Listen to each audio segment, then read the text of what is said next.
Cognitive dissonance is a branch of psychology, and psychology is the science of the mind. The mind is very important. You have these psychologists out there who are trying to understand behavior, motivations, drives, etc.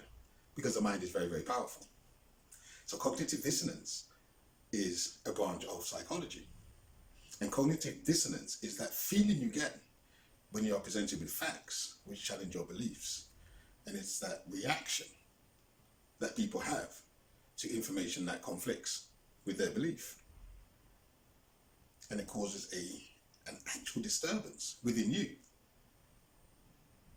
when you're presented with information which challenges your belief. And so I'm just speaking about beliefs in this clip, because the more strongly you hold a belief, the more likely you are to suffer from cognitive dissonance. Cognition means the mental process of knowing or understanding through reasoning or knowledge. That's what cognition means. Dissonance means some kind of disharmony, some discord, some inconsistency. And so the dissonance that people feel is because of that clash between facts or knowledge with their belief.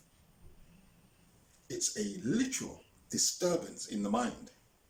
So it's like the sound of nails on a chalkboard or a female scream. So when someone experiences cognitive dissonance, they have to resolve that conflict. They have to reduce the feelings of discomfort. And most people choose to ignore the conflicting information. And this is called confirmation bias. So confirmation bias causes someone to pay more attention and give more credence to ideas that support their belief. They will only process or interpret information that is consistent with their belief. So let me give you an example, because we're dealing with beliefs here. If you have someone who has a strongly held belief, so strong that they want to go out on a Saturday afternoon and take a microphone, some speakers, set up a table to tell others about their belief. If you speak to them, ask them a question, present them with information, they will quote to you a response from the source of their belief. If you ask them, well, what do you think? They have difficulty in telling you what they actually think about what it is you've asked them, because their belief isn't really based on conscious thought. It is based on what it is they've been told to believe.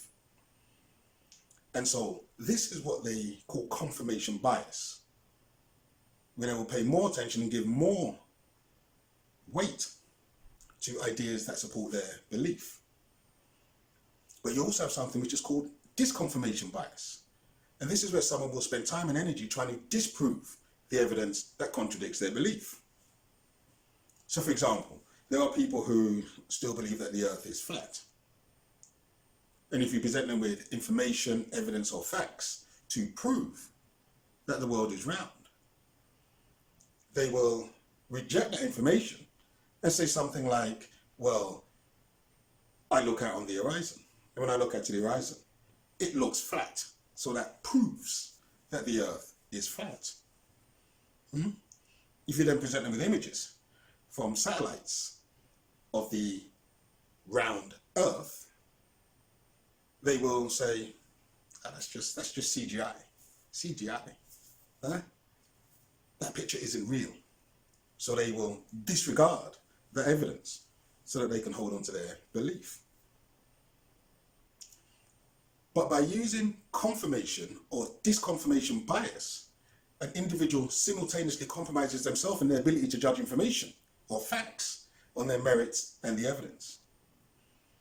So individuals will seek to discard the discomfort by convincing themselves that their belief is valid, or by adopting some other defensive maneuver, such as aggression, belligerence, or just plain ignorance. But it is the mark of an intelligent mind to be able to entertain a thought before they outrightly reject it.